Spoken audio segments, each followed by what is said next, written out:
For years, Packers fans have been complaining and griping and pissing and moaning about wanting Mike McCarthy out of there. They finally got him out of there, after they had already finally gotten Ted Thompson out of there. If anything else, if you're a Packer fan, you've gotten some change. Whether it's positive or not long-term remains to be seen. But sometimes change for the sake of change, just to kind of wipe the slate clean, is healthy and necessary for all parties involved. And there is no question that over the past few years it had become painfully obvious that the way things were going was not working, and you were running the risk of wasting the remainder of the peak years of Aaron Rodgers' Hall of Fame career. And do you want to be the organization that does that? So the Packers went out and found themselves a new head coach, going down the offensive-minded, young type of guy to be the leader at the helm in Matt LaFleur.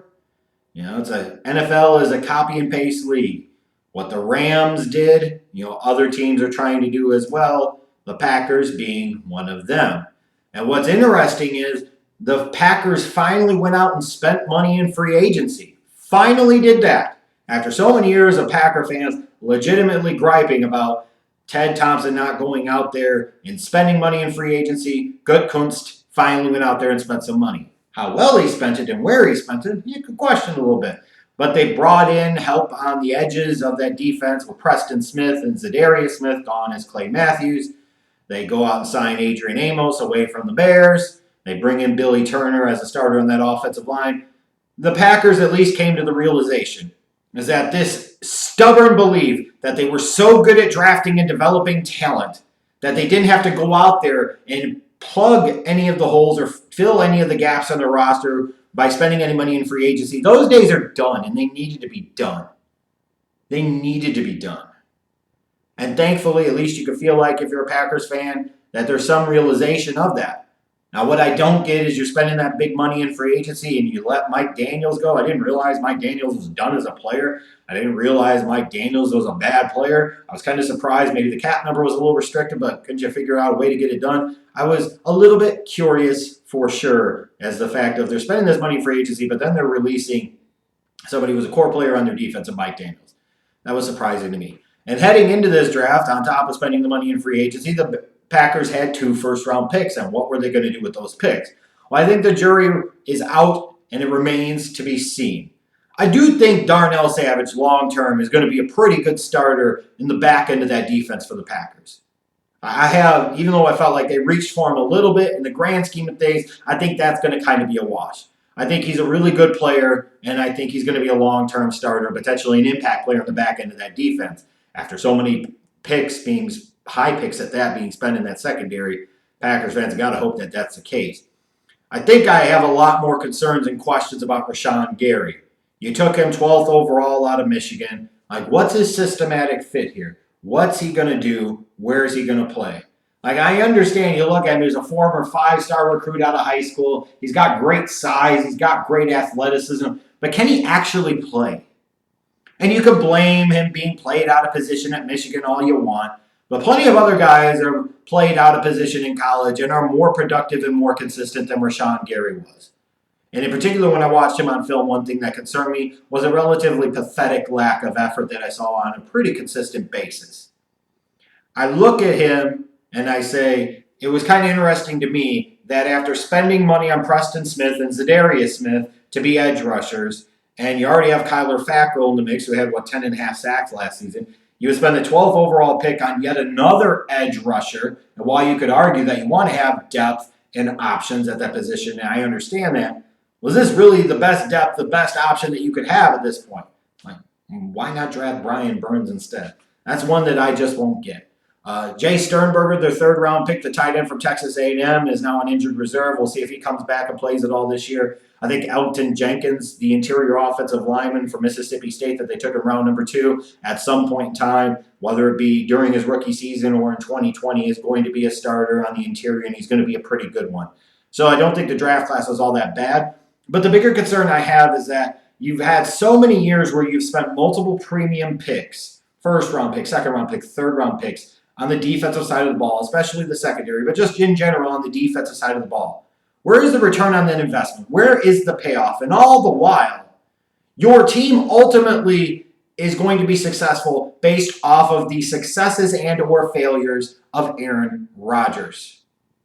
You cannot continue to be negligent in addressing the offensive side of the ball. It's that thing that I knocked the Jets for so many years. Every year, 2 of the first 3 picks on the defensive side of the ball. What the hell do you have to show for it? Same thing here with the Packers. So many first-round picks, so many premium picks in general for the first 3 rounds over the past several seasons devoted to the defensive side of the ball. And what the hell do you have to show for it? If Gary and Savage don't become really, really good players, if not stars, then this is going to look like a bad draft for the Packers. Now, looking at this roster right now, what is there to like? I mean, you have Aaron Rodgers. He does some GOAT type of stuff. He's a no-doubt first ballot Hall of Famer, arguably the best pure quarterback in the National Football League today. You feel like when you step on the field with him, in theory, that you have a chance to be in and potentially win every single game that you play. That is a nice advantage to have over most teams. With a few exceptions, you're going to trot out Aaron Rodgers, and you feel like you have an advantage at the most important position on the field. Then I look at the offensive line with Bakhtiari and so forth. I think it's a solid unit. I don't think it's a spectacular unit, but I think they do an okay job of keeping Aaron Rodgers upright, which can be challenging at times the way that he holds on to the ball and he extends plays. And even with the differences that he does in terms of audibling and changing plays and formations and protections at the line, they do a good job of keeping up. And then I look at the defensive side of the ball. I look at the edge rush position, and I feel like they got some pretty good depth there with Preston Smith and Za'Darius Smith and Kyler Fackrell. Like, this should be a team that is able to generate some pressure in waves coming off the edge. And if Rashan Gary can give you anything at all at this point, that is an added bonus. Now, looking at this team, what concerns me when talking about Green Bay, the receiving core outside of Davante Adams. Randall Cobb is now gone. You know, you look and you see, what else do you really have? You have some young, somewhat unproven guys that have flashed in the past, like Valdez-Scantling and Geronimo Allison. Thank you. But that's part of the point. Like, for years, I could think of with this receiving core that you had Jordy Nelson and Randall Cobb, and later you threw Davante Adams in. But now you got Davante Adams, and you struggle to come up with these other guys. Like who's going to be that guy? And does Jimmy Graham have much left in the tank whatsoever? I don't know about that. I look at that secondary. It's a question mark because you have spent multiple premium marquee picks on guys like Jair Alexander and Kevin King and Josh Jackson, and now throw Darnell Savage into the mix. I believe they just cut former second-round pick Josh Jones, which is not a good statement on this organization. They've invested a lot of high draft picks into that secondary. And they invested money in Adrian Amos at one of the safety positions. Now is the time to get some damn payoff on it. And I still have concerns about just how good their secondary can really be. Part of it is personnel, and part of it is probably X's and O's. But that has to be a major concern still if you're a Packers fan. You might have some confidence that they'll do a good job of being able to pressure and get in quarterbacks' faces, but you're afraid if they don't, that it could be open season on the back end of that defense. And while he's the biggest strength, I argue at times that Aaron Rodgers can be the biggest weakness for the team. He can get into that territory a little bit of the Dan Marinos of the world at the tail end of their career, and some of these other notable quarterbacks like the Tony Romos and so forth, where they know they're the guy, they understand they're the guy, everybody understands they're the guy, but as a result, they can't remove themselves from the equation sometimes to do what's best for the team. They feel too much pressure, and they have to take it all on themselves. You know, how well is Aaron Rodgers going to take to coaching by Matt LaFleur? Is he going to sit there and just change all the plays that are sent in? Is he going to be a guy that tries to sit there and always goes for the big play and swings and misses some? Or he's a guy that's going to hold on to the ball for too long and throw a lot of shorter passes because his receivers can't separate down the field? Is he going to largely abandon a running game that he's going to need to both, A, balance out the offense, and B, long-term extend his damn career? You know, these are legit questions, and sometimes you can have a guy that's so great that it is both your greatest strength and potentially your greatest weakness. And for maybe a lot of Packer fans, that could sound like sacrilege. How dare you say that about our champion, our hero, Aaron Rodgers? But deep down, you know it's true. Is he going to be coachable? Is he going to allow the running game to be established on a consistent basis like it needs to be? And even when you look at last season statistically, you talk about what, 25, 26 touchdown passes and 2 interceptions? For a guy that has the ball in his hand as much as a passer as he does, to only have 2 interceptions means to me that he was playing it too safe. He was playing too scared. And as a result, he wasn't taking some of the chances that he needed. And while Aaron Rodgers has a historic trend of great performances in terms of taking care of the football, I could live with Aaron Rodgers throwing 10 interceptions a year if that meant he had 35 touchdown passes instead of 26. And I'm sure a lot of other Packer fans can agree with me. When I look ahead to this season for the Packers, I think that first month of the season is going to be critical for them. You open Thursday night at Chicago. Then you got your next 3 games at home are Minnesota, Denver, and Philadelphia.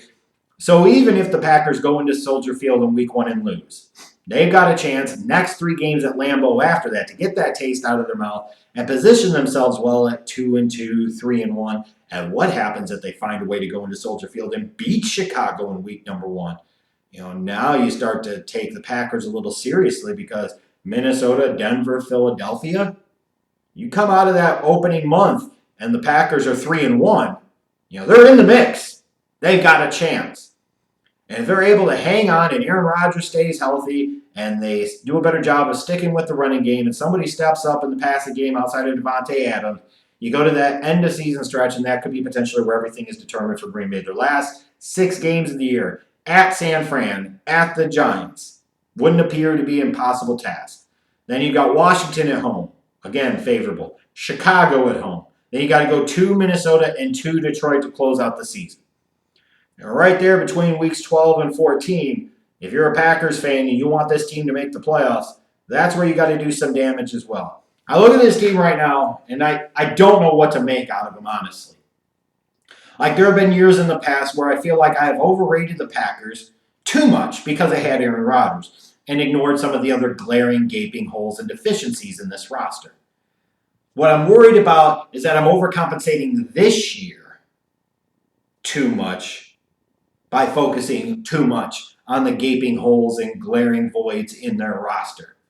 But I have legit concerns about how Rodgers and LaFleur are going to be able to coexist. I have legit concerns about whether the Packers are going to consistently stick with their running game. I have concerns about that secondary. I have concerns about the lack of depth outside of Davante Adams in terms of true established names. Like, I just don't get a good vibe from this Packers team. And before Cheeseheads just come on here and blast me, because of course I'm a Bears fan, I'm going to say that. Check out some of my work over the years and how effusive in my praise I've been in Aaron Rodgers and how I previously rated the Packers at one point in time for years, calling them the standard bearers of the NFC North, and everything ultimately measures up to and goes through them. I'm just not feeling it this year. I'm really not. I feel like I'm underrating them just a tad, but I can live with that. I'm wrong enough. What the hell's the difference one more time? I look at this team right now for the Packers. I just don't like their construction. I don't have a great vibe about them. I'd frankly be a little more concerned about them in 2020 than I would be in 2019. I really think they're a 7-9 football team, and they're going to finish 3rd in this division. I'm looking for it and trying to make sure that I don't miss something, but the reality is right now, I'm just not seeing it.